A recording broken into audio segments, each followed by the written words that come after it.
Hello students. तो आज हम अपना नया टॉपिक स्टार्ट करेंगे जिसके अंदर हम ट्रांजिशन एलिमेंट्स के कुछ इंपॉर्टेंट कंपाउंड्स के बारे में बहुत डिटेल में स्टडी करने वाले हैं। इसमें हम दो इंपॉर्टेंट कंपाउंड्स के बारे में पढ़ने वाले हैं। एक कंपाउंड है क्रोमियम कंपाउंड और दूसरा हमारा कंपाउंड है मैंगनीज कंपाउंड। तो चलिए स्टार्ट करते हैं। इस वीडियो में हम केवल क्रोमियम कंपाउंड के बारे में पढ़ेंगे। पहले पोटेशियम डाइक्रोमेट क्रोमियम का सबसे इंपॉर्टेंट कंपाउंड है। इसका स्ट्रक्चर कुछ इस प्रकार से होता है जैसा कि आपको दिखाया गया है।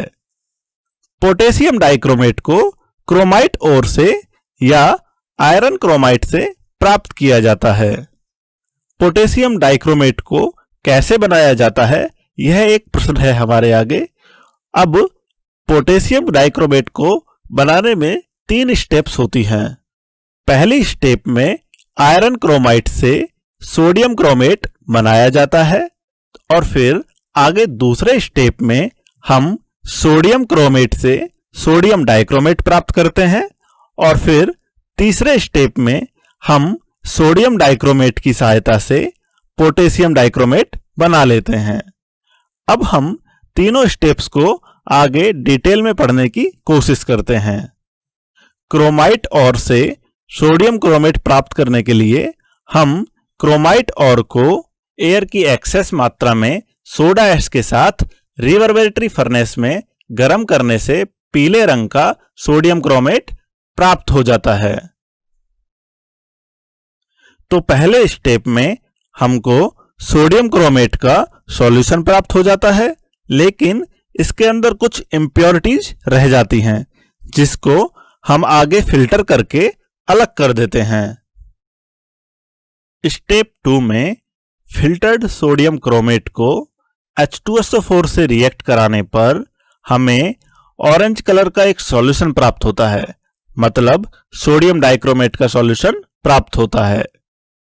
दूसरे स्टेप से जो सोडियम डाइक्रोमेट सॉल्यूशन हमें प्राप्त हुआ था उसको KCl यानी पोटेशियम क्लोराइड से रिएक्ट कराने पर हमें रेड कलर का सॉल्यूशन प्राप्त होता है और यही रेड कलर का सॉल्यूशन पोटेशियम डाइक्रोमेट सॉल्यूशन है। अब हम पोटेशियम डाइक्रोमेट की कुछ प्रॉपर्टीज की भी स्टडी कर लेते हैं। पोटेशियम डाइक्रोमेट क्रिस्टलाइन सॉलिड होता है। इसका कलर ब्राइट रेड ऑरेंज होता है, जिसको आप दिखाए गए फिगर में भी देख सकते हैं। और यह आयनिक भी होता है, मतलब इसको अगर पानी में डालें तो यह आयंस में कन्वर्ट हो जाता है, जैसे कि पोटेशियम आयन और डाइक्रोमेट आयन। क्रोमेट आयन और डाइक्रोमेट आयन ये दोनों एक्वस सॉल्यूशन में इंटरकन्वर्टिबल भी होते हैं, लेकिन इनका कन्वर्ट होना या ना होना pH की वैल्यू पर डिपेंड करता है। इसे अगर टेक्निकल टर्म्स में लिखा जाए तो इस प्रकार लिखा जाता है।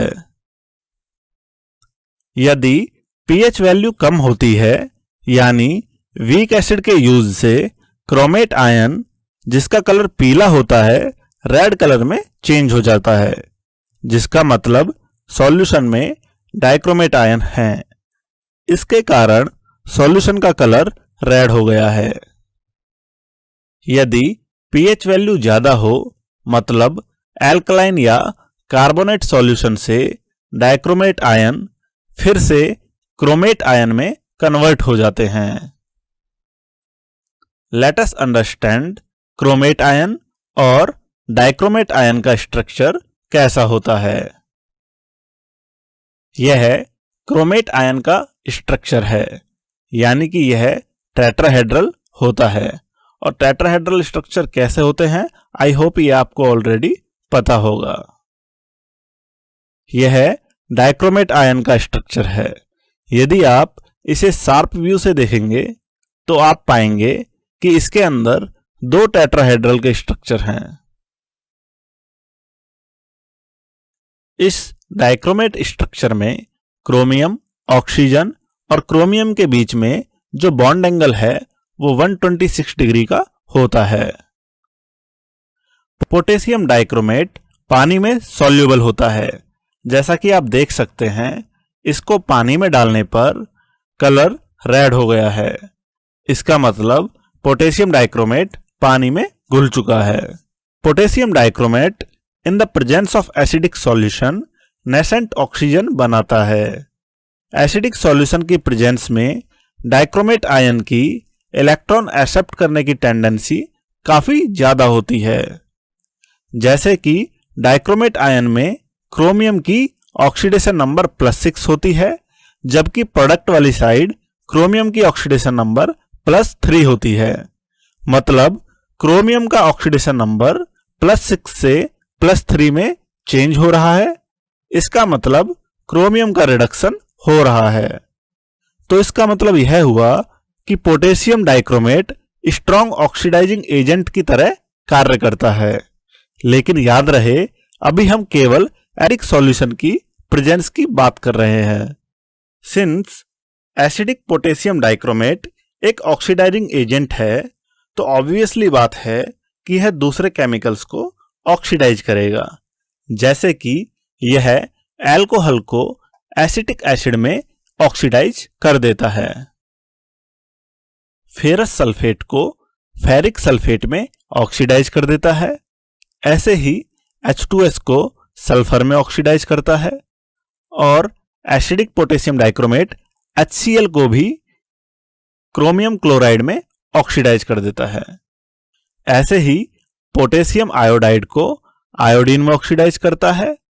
ऐसे ही स्टेनस क्लोराइड को स्टेनिक क्लोराइड में ऑक्सीडाइज करता है। जो अभी रिएक्शंस हमने डिस्कस करी हैं पोटेशियम डाइक्रोमेट की एसिडिक मीडियम में होती हैं, जो कि बहुत इंपॉर्टेंट टाइप की रिएक्शंस हैं। यदि पोटेशियम डाइक्रोमेट और सोडियम डाइक्रोमेट का कंपैरिजन किया जाए वॉल्यूमेट्रिक टाइट्रेशन में, तो सोडियम डाइक्रोमेट की अपेक्षा पोटेशियम डाइक्रोमेट को यूज में लेते हैं, क्योंकि पोटेशियम डाइक्रोमेट नॉन हाइग्रोस्कोपिक है, जबकि सोडियम डाइक्रोमेट हाइग्रोस्कोपिक है। मतलब पोटेशियम डाइक्रोमेट एटमॉस्फेयर से मॉइस्चर एब्जॉर्ब नहीं करता है, जबकि सोडियम डाइक्रोमेट एटमॉस्फेयर से मॉइस्चर को एब्जॉर्ब कर लेता है। चलिए अब पोटेशियम डाइक्रोमेट के यूज पढ़ते हैं। इसको लेदर की टैनिंग करने में हम प्रयोग में लेते हैं और डाइज में मॉर्डेंट की तरह यह काम करता है। जैसा कि हम पहले भी डिस्कस कर चुके हैं कि इसे वॉल्यूमेट्रिक एस्टिमेशन में यूज में लेते हैं। जैसे कि फेरस सॉल्ट, आयोडाइड्स और सल्फाइड्स का वॉल्यूम फाइंड आउट करने में पोटेशियम डाइक्रोमेट एक इंपॉर्टेंट कंपाउंड की तरह रोल प्ले करता है।